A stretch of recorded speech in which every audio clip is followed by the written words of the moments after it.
Hello everyone, my name is Jen and welcome to the Book Refuge.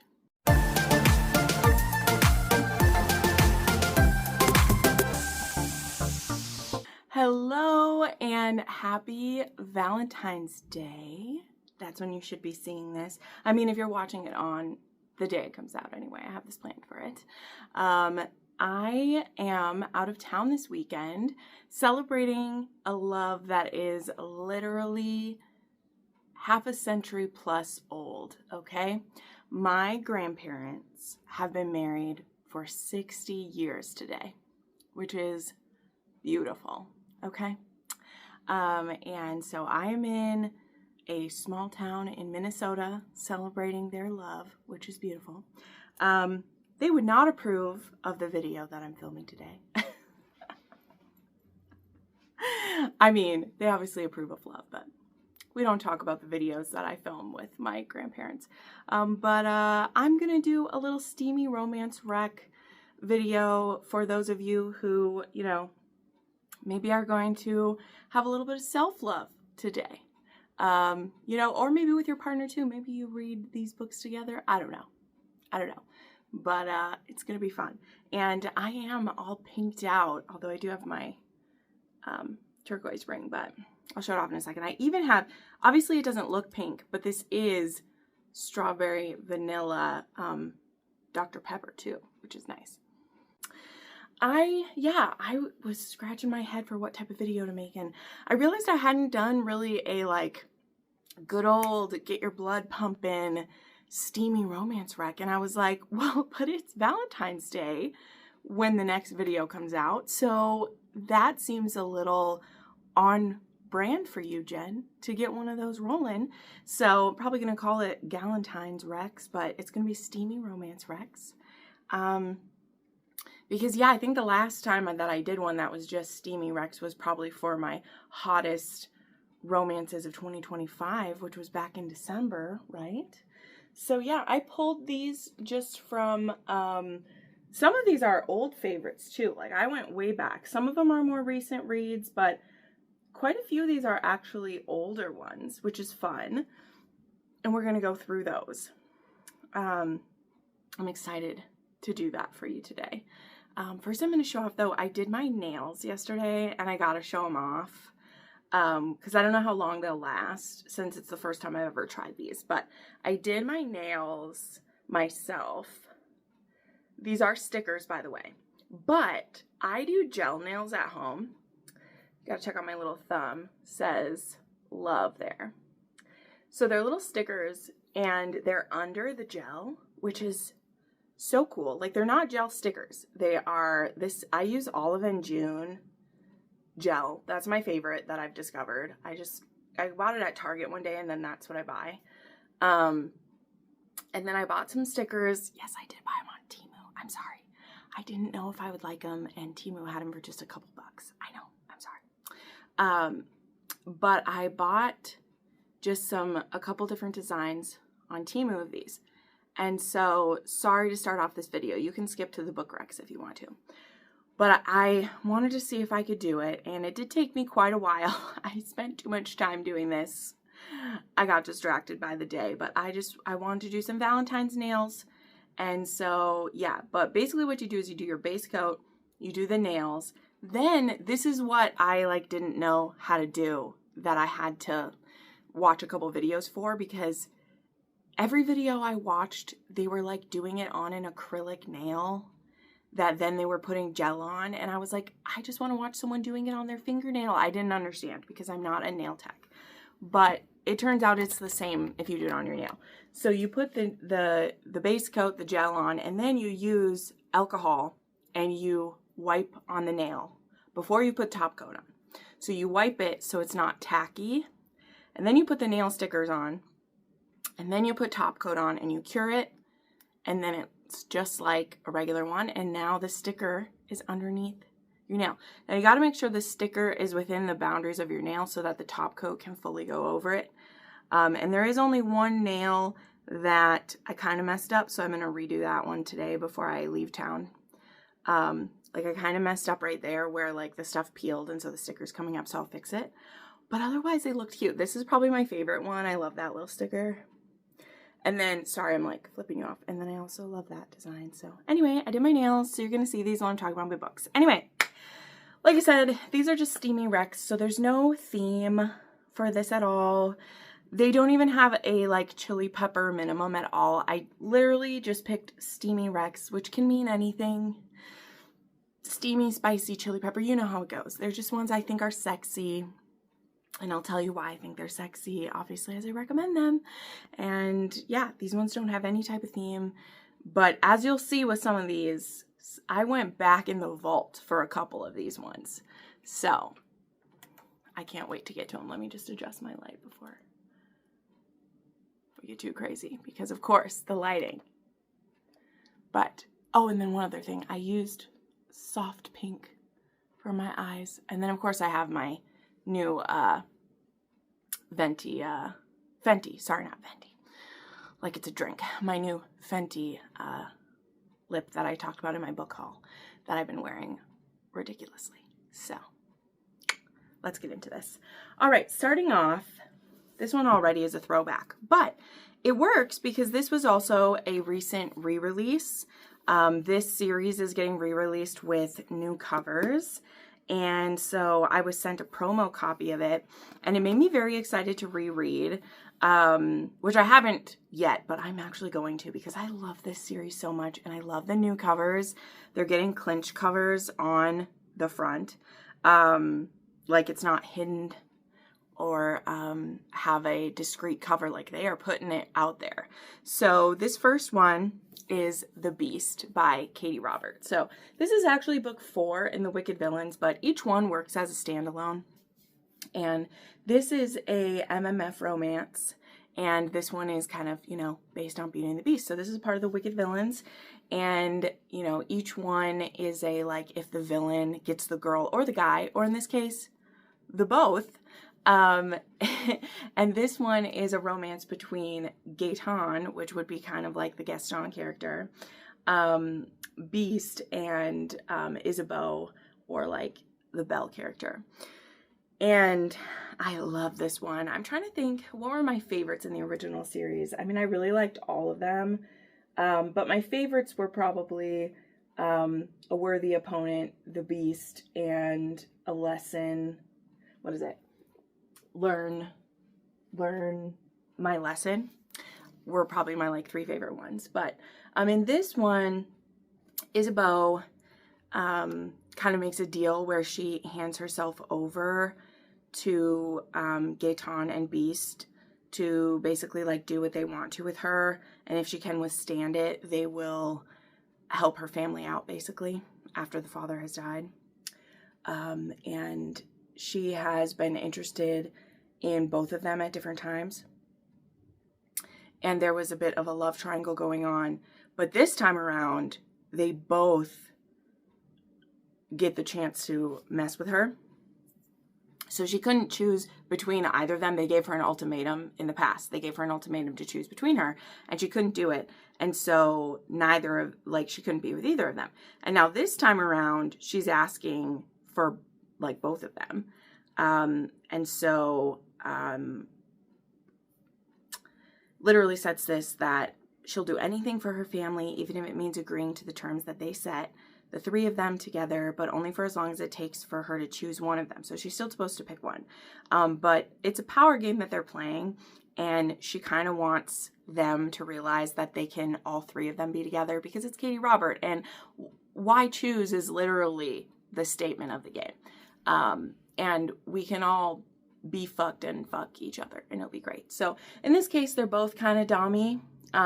So they both dominate her. So yes, it's Katee Robert. There's BDSM involved, and they all play at Hades Club at some point, and they will fuck each other and fuck her and play some spicy games together. So this one's definitely steamy, but I always find that Katee Robert does a great job of involving the emotion, even when the characters maybe think they're only fucking. It gets more like emotional even when they think they're just horny, and that's something I always appreciated about her. And I always say this, that she always did a beautiful job of kind of introducing me to BDSM back in the day, of what dynamics are and making consent really sexy. And one of the things that is added in as a kind of bonus is she has the kink questionnaires for all the characters are put in the back of all these new releases, which is kind of fun. So anyway, love this series, love this book. And I remember when these were coming out, it was fun because I was in her Patreon back in the day. And so we got to vote on all of these little like bonus scenes back in the day. And that was always really fun. Because we used to get to find out all these little secrets about the characters and everything, which was always really fun. And then she just absolutely blew up and we didn't get to have those things as much. Okay, then I'm going to share one that I know keeps showing up in all the videos, okay, but that's because there's still some people holding out on reading these books, and I don't care. I'm going to keep sharing them because they live rent-free in my head. And I've been reading fan fiction about them, and I've been talking about them, and it's my channel, and so I get to do that. So yeah, Heated Rivalry showing up.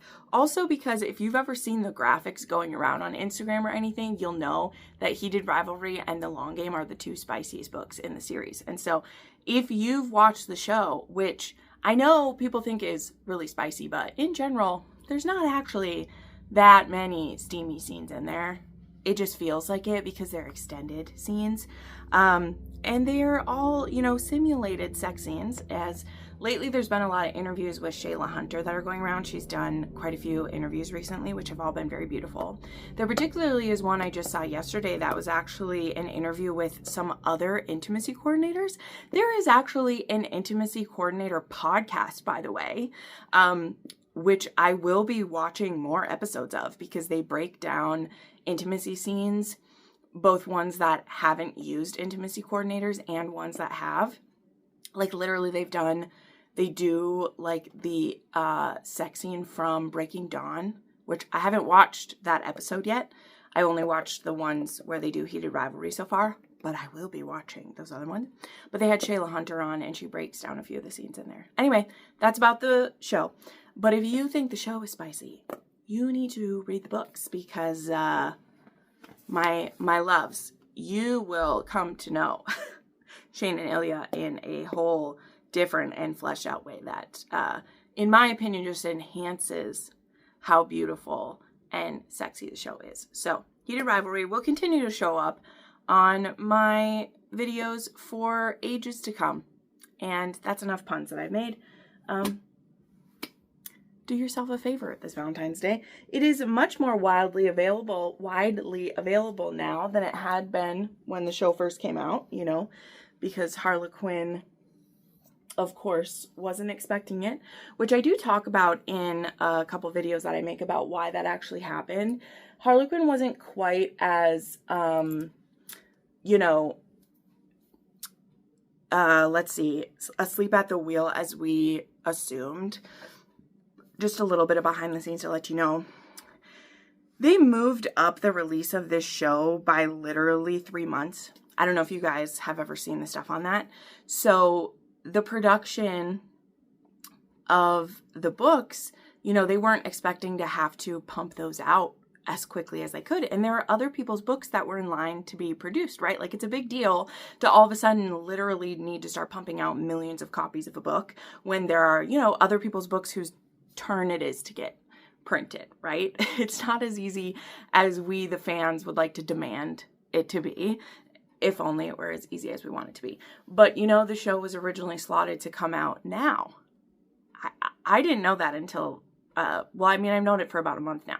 But originally, Heated Rivalry was supposed to come out in February of this year.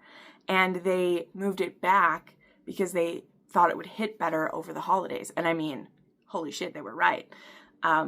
Much better that it came out not in competition with the Olympics and stuff. Can you imagine? Instead, it's only built the buzz for everything. Like, can you imagine if it was just coming out now? Jeez. So, you know, that just changed the trajectory of everything. Anyway, we're not going on a Heated Rivalry rant.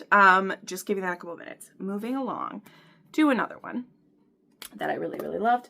We have, Slippery Hands, Braving the Storm by Elliot Rose. This one, I believe has been re-released already. If not, it will be soon. Although I think they still have the original copies. I know because I saw it in Barnes & Noble, Braving the Storm was. I just don't know if it got the special edition copy with the sprayed edges yet. But this is book 2 in the Crimson Ridge series. And this one was great because this is the step-uncle and step-niece romance. And it has quite a saucy beginning to it, for sure. But we have Briar, who goes to hide out at a cabin that I believe is actually, like, in her name is how this kind of happens. And so she goes to hide out in this cabin because she's hiding from some family obligations that she wants nothing to do with. But what she doesn't know is that this cabin is where her step-uncle is living. And her step-uncle is a farrier and, you know, kind of a cowboy mountain man. And he, I guess, is, like, used to, apparently, sexy women trying to get with him. And so when he shows up and there's this, like, naked woman in his cabin, he's like, I guess I can fuck this chick and then I'll kick her out afterwards. Only then to have her say Uncle Storm as he's literally about to fuck her. So quite the boner killer, or it should be a boner killer. But let's just say it doesn't kill things quite as quickly as it maybe should, because he's a bit of a dirty boy. But now they're trapped in this cabin together, and they're not actually blood related, and they do share a bit of a frustration for the rest of their family. And as they get closer to one another and share a lot of their struggles and fears with one another, it's going to get more emotional, and they're going to get real horny together. And yeah, pretty much anything by Elliot Rose is going to be a good steamy time, but I like to shake it up with which ones that I'm recommending. And in my opinion, like, my favorite ones are books like 1 and 2, although book 4 was really good as well. You know, a lot of people like the sad gay cowboys, the horny sad gay cowboys, and it was pretty good. That one was just like almost too angsty for me, but I really love book 1 and 2, Chasing the Wild and Braving the Storm. I really like those ones. But speaking of some gay romance, let's talk. The next 2 I have are gay romance. Let's talk about those. First, let's go a bit kinky and dirty with some monster gay romance. And mostly I want to show this one off because I showed this in the book haul that I just had. This is one of my favorite monster romances that also happens to be a gay romance, and that is Soul Eater by Lily Mayne. Yes, look at this beautiful copy that I got from, is it Smut and Sip, I think is what it's called. And we have Win and Danny. Get ready for him here. Whoop, look at that. Oh, I love them. I love them so much. But this is a kind of dystopian monster sci-fi romance that involves Danny, who is a soldier, basically was forced to be a soldier because it was either be a soldier and be fed and fight monsters, or live on your own and die quick and brutal. And he doesn't remember much about the world before there was a rift in space and time, basically, and monsters entered into their world. And one of these such monsters was called the Soul Eater, aka Win, who shows up every so often and appears to just start slaughtering people. But what these puny humans don't understand is that Win, the Soul Eater, is actually there to help them. But people don't really understand that about him. But the humans are trying to capture Win because they want to capture the monsters. And, you know, Danny really isn't on the command level where he gets to know why they want to capture Win. He just knows he's supposed to try to do that. But when they try to capture Win, one of these days, Win actually lets himself be captured. And that should scare them all very, very much.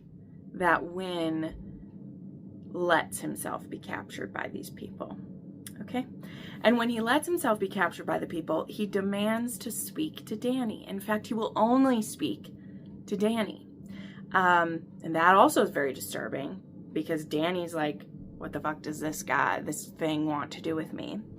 And after things go tits up at this compound, Danny and Wynn are kind of the only two beings left standing, and they end up going on this road trip of sorts across the wasteland, and they end up falling into being fuck buddies, let's just say, because it turns out that Wynn is actually quite beautiful and charming and very, very fuckable. And Danny's like, you know what?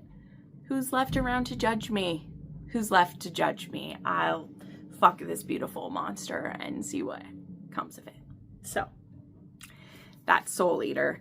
And you're gonna meet some wonderful monsters and fuck some of them along the way, let's just say. Okay, love Soul Eater. It's actually pretty low stress for being a dystopian monster, I will say that. Soul Eater and Eden are actually like my two favorite in the series, being books 1 and 2. The series as it goes does get more complex and has more angsty stories as it goes on, but I still love books 1 and 2 the best. There's just something so charming about them. Wynn and Eden are just, they have my heart the most, for sure. I love those characters so much. Okay, and then another one, and this one definitely is angstier. And a little bit more triggering in my opinion, so definitely look up the author. Oop, there goes the garbage truck. Definitely check out the author's website for trigger warnings if you have any to do with sexual trauma or yeah, let's just say that.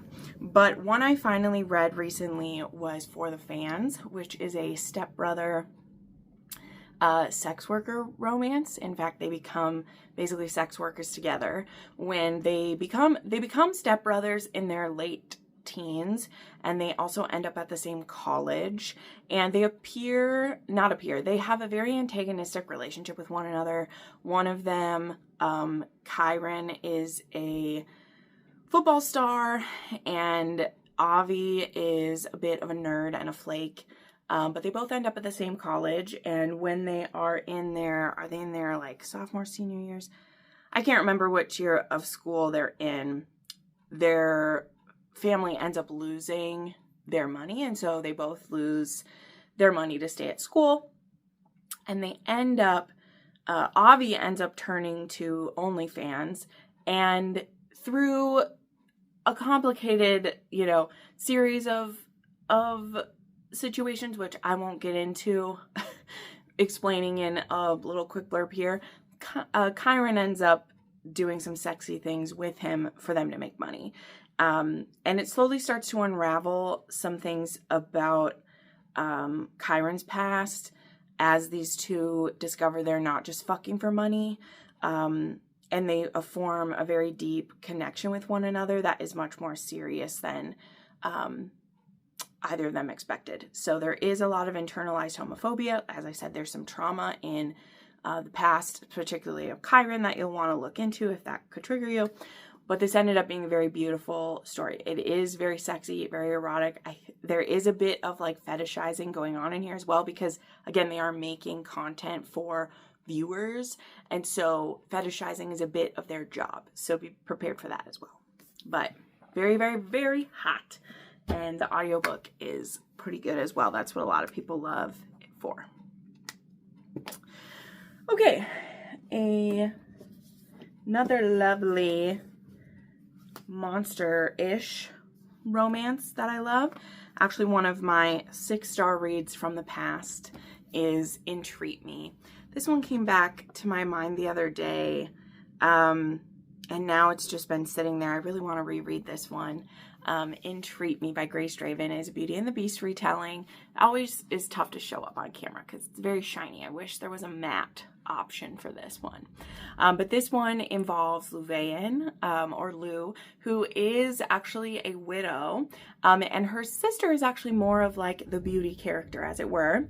But when her sister gets kind of swept up in this situation where there is an enchanted castle and this kingdom that is under a spell, Lou tags along because she does not want any funny business happening, and she wants to make sure her sister is not being taken advantage of.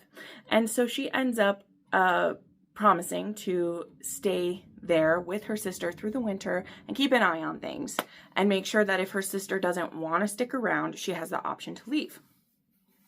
And Lou, her younger sister, I think Cinia is the name of the younger sister. Her sister is falling for Gavin. Ballard, who is the father of Gavin, he is the one who is actually a bit monstrous. He's been turned into, it's hard to see in this picture, but he's been turned into kind of this forest being who is cursed. The whole kingdom is cursed, but he's the one kind of taking the brunt of this curse, and it looks like this being. Lou and him actually form this connection, and while she's going to be there for the winter looking over her sister, they agree to have kind of this connection. And as she and him are having this romantic tryst, she starts to learn about how this castle ended up under this spell and how Cinia is possibly supposed to break the curse. And yeah, there's just so much. There's so much in this story. And while I think they're incredibly sexy, what makes this one steamy too, what I love about it, honestly, is the way in which Ballard actually one of the things that makes it sexy, let me say this, is that Lou is a widow, but she was married to a man who very much honored her sexually. So she knows what to ask for with Ballard. Let's just say that. She knows what brings her pleasure. She knows what to expect out of it. So she isn't this blushing virgin. And she also wasn't someone who was, just with someone at night in the dark. She was with a loving partner. And it's very sad that her husband died. And so Ballard is very respectful of that memory of her husband, but yet you also don't feel like she's betraying the memory of her husband. And there's a few scenes in particular about the way that Ballard speaks about Lou's lost love that I could cry about them right this instant. You just so rarely see that let alone in a fantasy. It's always that the heroine is either A, she's a virgin, or B, she was horribly abused by her first time or her first love. That first person had to be just absolutely atrocious, and the hero is the one who's the perfect one and everything. Because, the hero is supposed to be the first love, or he's supposed to perfect what that person was, or, oh, I loved that person when I was so young. It was a naive type of love. And so to have, I believe Thomas is her first husband's name. So to have him have been no, he was a great husband. He was even an undertaker too. Her first husband was he was literally a funeral director or something of their village. Is so refreshing, and it just makes Lou very practical. It means she has already experienced love in her life, and so she won't be naively falling into it again. And it makes you believe it when she falls for Ballard. She knows that this isn't some cheap feeling when she starts to really fall for him.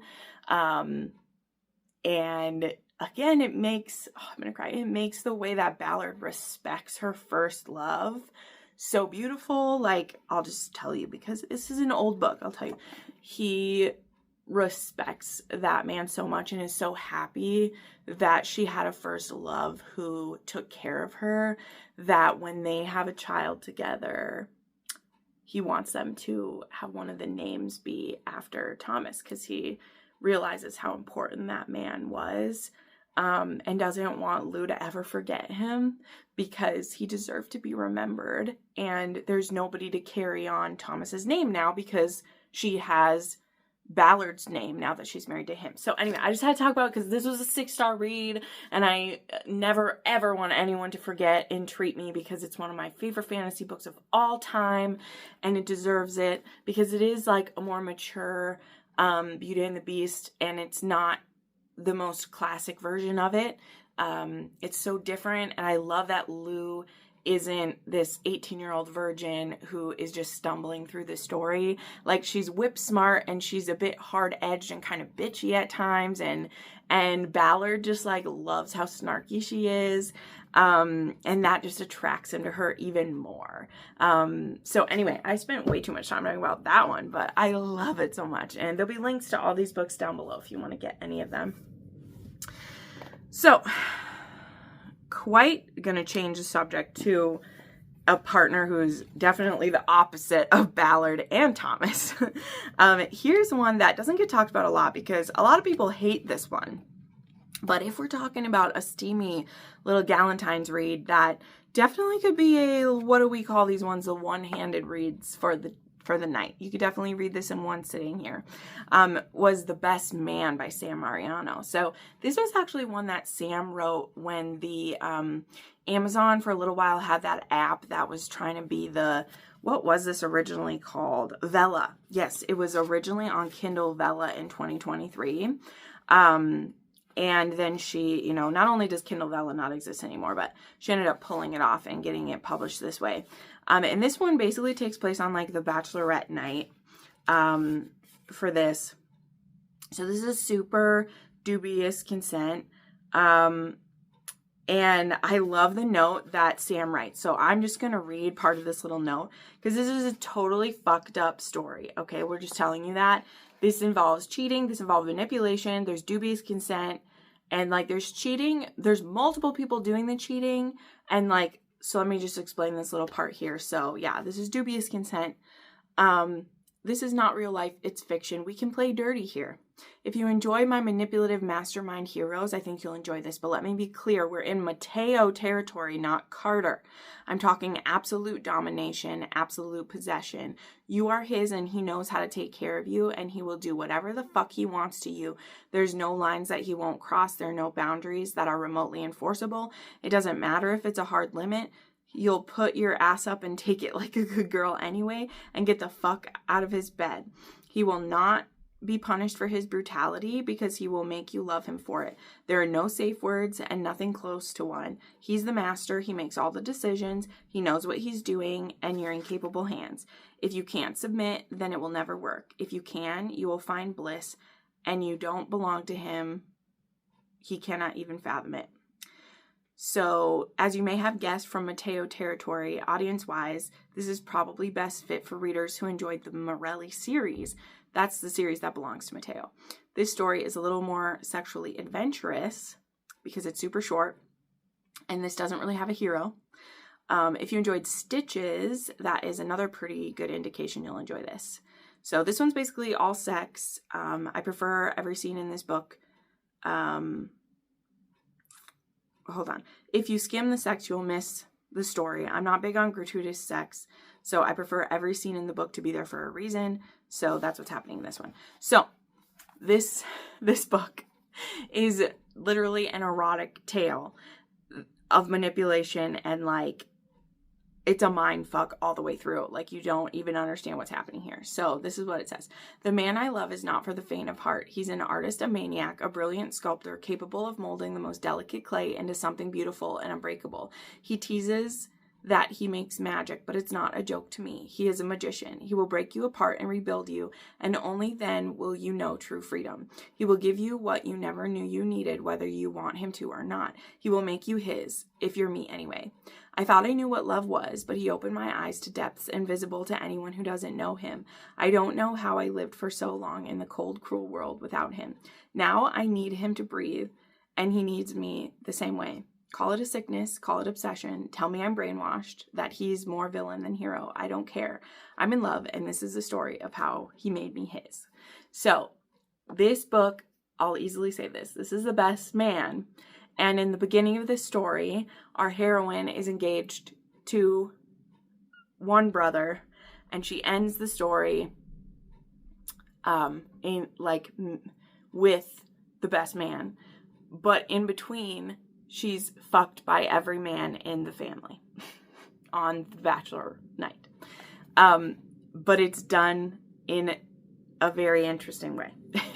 So, yeah, this is an erotic tale. It's not for everybody, but it's a San Mariano mind fuck in so many ways. And this was one that I remember, like, it's very hard even to, like, rate this type of a story because it's just, like, what is happening? But it's so, like, at the same time, like, God, it's so hard to talk about. I just wanted to put it in here because I feel like I never recommend this because it never really fits anywhere. But I thought I would fit it in here as well. And I know I haven't really explained it. I think San Mariano does it best in her author's note was the point. So yeah, I didn't even read the whole note to you. I just read the little part of it that says it's Mateo territory, not Carter territory, because yeah. So if you check this out, read the full author's note to decide if you like it. And there you go. You'll have to decide from there because it's not everyone's cup of tea. And like I said, you either hate it or you love it, and you're either uncomfortable or you're not. So there you go. All right. Then let us go to another book that's a 6-star read. And funny enough, also has a bit of that, like, respecting the partner who has died. And it's just one of my favorite books of all time. And maybe you can guess which one I mean. It is The Takeover. This one was recently re-released as well by T.L. Swan. I actually really like the new cover. I do. I'll always love the man in the suit, but I think these are really thoughtfully done. I love that it shows Paris, and I think the whole set of these turned out really nice how they did this. But I think this is a really steamy story, but still has so much heart. Like, I always cry when I read this one. I think it's funny. I think it's heartwarming. It's a story that, you know, it goes over the top in some aspects, but it always just, like, I smile through this one all the way through. And there's a reason why Tristan Miles is my book fiance. He's up there with some of my favorites of all time. It's just so good. But this book is about Claire Anderson, who it starts off on a bad foot with her having a meeting with Tristan Miles, who's trying to buy her husband's company, who she's been stewarding recently. She's trying to keep it together until her husband has died. She's been a widow for a few years now, and she's trying to hold the business together basically until her 3 sons, who are, I believe, 17, 12, and 9. I think that's their ages. They're like 17, 12, and 9 until they're like old enough to take over the business. It's a media company, and like she's barely holding it together really. And the Miles family is trying to take over this business, and she kind of tells Tristan Miles to fuck off. And he thinks she's super hot and actually like asks her out on a date after their interaction, and she's like, no, fuck off. I don't like you. Then a few months later, there's a conference in France, and she comes face to face with him again. And he's like, oh my God, this is my second chance. And she's like, you know what? Screw it. I'm in Europe for a trip, and I am attracted to this man, and we're not going to do business together. So why don't I just enjoy this tryst with Tristan?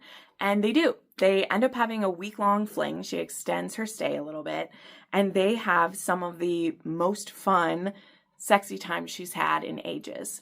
It's the first time she's had sex since her husband died, and her and Tristan just click. And he laughs, she laughs, they sex each other up. And honestly, they both know that this is more than it should have been for just being a fling. It's intense, but that's all it's supposed to be. And when they both get back, Tristan, you know, doesn't listen to what she'd said, that this would only be a fling, and he tries to pursue her. And she's like, Tristan, I'm a mom, and that's not the normal life I get to live. Like, I have young children. I mean, 2 of them are teenagers, but one's still young. And like, you are, I believe she's 5 years older than him. He's 33, she's 38. And she's like, I'm done with life. You're still in your prime and all these things. And she's ready to honestly just be on a shelf and keep going with her head down. And he just can't quite like comprehend that. And yeah, and then the fun antics ensue with him kind of clashing with her kids a couple of times, and this spark just won't die though. And so Tristan has to contend with, like, could he date a woman with 3 boys who, you know, at least 2 of them might kind of hate him to start with, and what is that like, and would he be okay with that? And very quickly he starts to realize that, yeah, I do actually love these kids, but then what does that feel like for Claire when he maybe gets along with her boys better than she ever could have expected? And what type of feelings does that bring up when maybe her youngest kid will love Tristan more than he loved his own dad? Like, what will that mean? So there are both heavy and light and fun and sexy things all wrapped up in the Takeover. And there's a reason why Tristan Miles is called the Takeover King. And there's just a lot to handle. And I think that T.L. Swan doesn't always handle those things with the lightest of touch, but I still think they're beautiful when they're come across, and they always still hit me just right in the feels when they do. And I'll never lose my love for this book. Every time I go back to it to annotate it for someone or to experience it, I'm just hit with them all over again. And it just really gets me how beautiful this couple is and how beautiful this story is. So, and it's hot from there. Like, some of the scenes, like their first times having sex, are so fun. This has some of the funnest, most fun sex scenes that I've ever read. And they even comment on it, like laughing when they have sex. And I just love that. I love seeing all the different types of sex you can have, and when you're really gelling with one another, what that can mean. And it's really beautiful to see. So yes, highly recommend. And then the last one I want to share, of course, we have another real spicy one because this author always delivers. And this is the beginning of a completed series that I do think you should read this series in order. So I wanted to start with the first book because it has such a satisfying arc to the series. And each one does kind of take on some different kinkiness, but it also takes on some like heavier topics while also involving some really sexy things in it. So I have the anti-hero, and yes, I'm showing off my beautiful edition here. Everybody loves a good boy gone bad.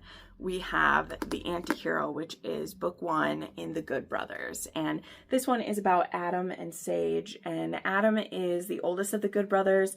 He's planning to follow in his father's footsteps and become a pastor. Well, he already basically is a pastor. He's been writing his father's sermons and his own sermons for ages.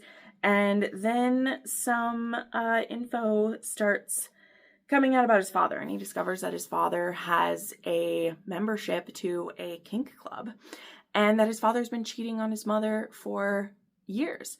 And when he finds this out, he is absolutely distraught about all of it. And his father just has the gall to not even be ashamed about it at all.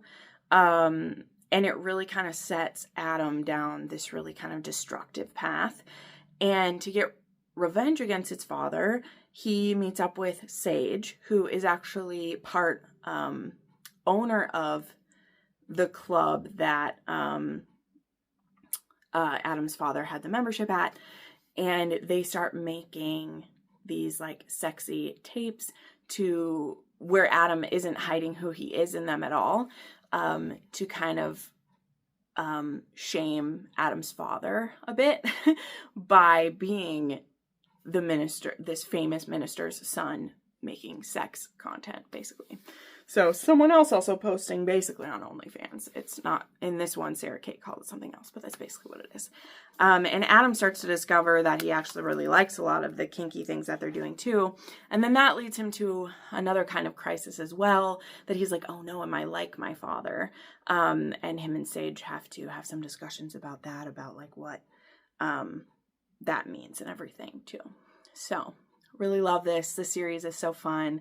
I think that Sarah Kate writes such great kink, and the way that she looks into religion here too, I think she does a pretty good job of differentiating, because I always bring this up too, of like, I am a believer myself, and so I always get a bit nervous when romance authors take it on that like all people of faith have to be as messed up as whoever they're attacking in the story, and that all organized religion has to be as defective as whoever the baddie in the story is, which I obviously don't agree with that. But I do think that it gets taken on in here very clearly that it's about the heart of the person. Like, are they in it for money or fame? Or are they in it for the actual beliefs that they hold? And how do you parse out the difference between the two? And I mean, that's up to you, the reader, how you feel, and, you know, what type of relationship you've had with religion as a person, because you may very truly fall into one, and then you'll feel a certain way about the story. But I think it's important to leave room for people who feel the opposite way to not feel alienated from your story either. Whether you agree or disagree, you know, it doesn't help you to completely alienate some people from your story, because there are plenty of romance readers who aren't alienated from their religion and want to still feel welcome into your story. And I think Sarah Cade always does a good job with that, of making it clear that it isn't all people who are faithful that are bigots and are cruel like that, because it's just not true at all. I can tell you that. So, anywho, there you go. Those are some romances for Galentine's Day or Valentine's Day. Some I think you may find make some good one-handed reads, or I mean no-handed reads if you get a Kindle with a clicker, you know. See how it works for you. Or if you have an audiobook, there's that too. No-handed reads if you do that. But anyway, thank you so much for watching. I hope you have a wonderful Valentine's. And again, I won't have a weekly wrap-up up tomorrow, but I will have a video. I'm going to film that one today too. It's going to be a fun discussion video that I'm very excited about the topic. I've been researching it this morning, so I'm excited to film that one next. It's going to be full of some tea, so make sure you tune in for that tomorrow. And then, yeah, I will be back next week with more videos. So see you next time, friends.